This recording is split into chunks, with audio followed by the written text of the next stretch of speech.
Okay, today we're going to take a look at WWF Survivor Series 1987, one of my all-time favorite events in the WWF. Actually, I was talking to a guy on Twitter, Slade Wilson 79, if you want to tweet at him. He was actually 13 years old, and he went to the Survivor Series 87 in Richfield, Ohio.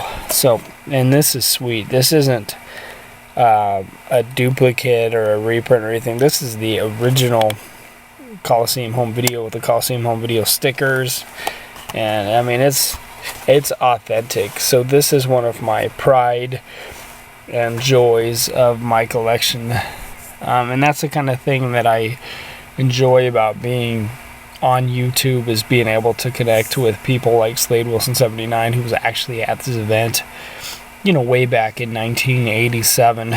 Okay, so this event took place in November of 1987, and this event made it to pay-per-view, but Starrcade 87, which was the same day, didn't make it to pay-per-view.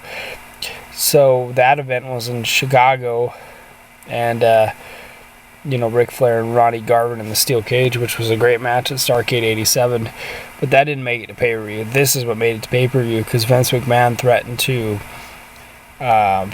not have his pay-per-views on, he called the cable providers and threatened them and said, if Survivor Series isn't on pay-per-view, you're going to be losing X amount of dollars, and all the cable companies went, oh no, what are we going to do? And so they went with the WWF after the success of WrestleMania. I mean, 95,000 people in the Silverdome that March. But anyways, we'll talk about the event here. Okay. You had your main event was the team of Hulk Hogan, Paul Orndorff, Tom Morocco, Bam Bam Bigelow, and Ken Patera. And they faced the heel faction of Andre, Butch Reed, One Man Gang, King Kong Bundy, and Ravishing Rick Rude. And a lot of people, if you just randomly asked them who won the Survivor Series in 87, they would tell you, Hogan won. Hogan didn't win the 87 Survivor Series. It's Andre. Andre won the very first Survivor Series. Absolutely. And it actually came down to Andre the Giant and Bam Bam Bigelow, and Andre won, man. So, look at the beef on the team. Look at the size of this team with King Kong Bundy, Andre the Giant, and One Man Gang, King Kong Bundy, and Andre. That's some big dudes. And other matches included Randy Savage versus the Honky Tonk Man. Let's see. Other matches include team captains Randy Savage versus Honky Tonk Man, Tito Santana, and Rick Martel of Strike Force versus Jim Neidhart and Bret Hart.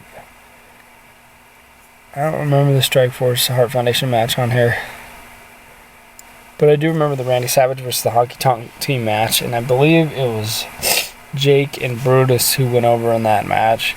And then they had the women's match, and it was the Jumping Bomb Angels who wound up winning that match. I'm trying to remember. Let's see. I'm trying to remember. Tito Santana and Rick Martel, Strike Force versus Jim Neidhart and Bret Hart, Hart Foundation. I don't really remember that match. I'm going to have to go back and see. I don't remember that match, though, at all. It could have happened. It very well could have happened.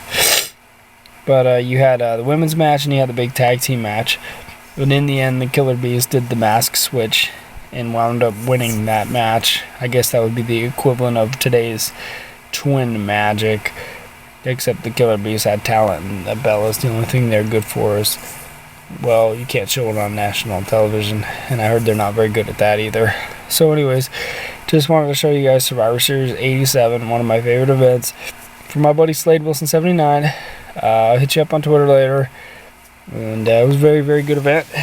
The original, I have vivid memories of Jesse Ventura talking about the 1987 Minnesota Twins, 100-1 odds, and of course they won the World Series that year.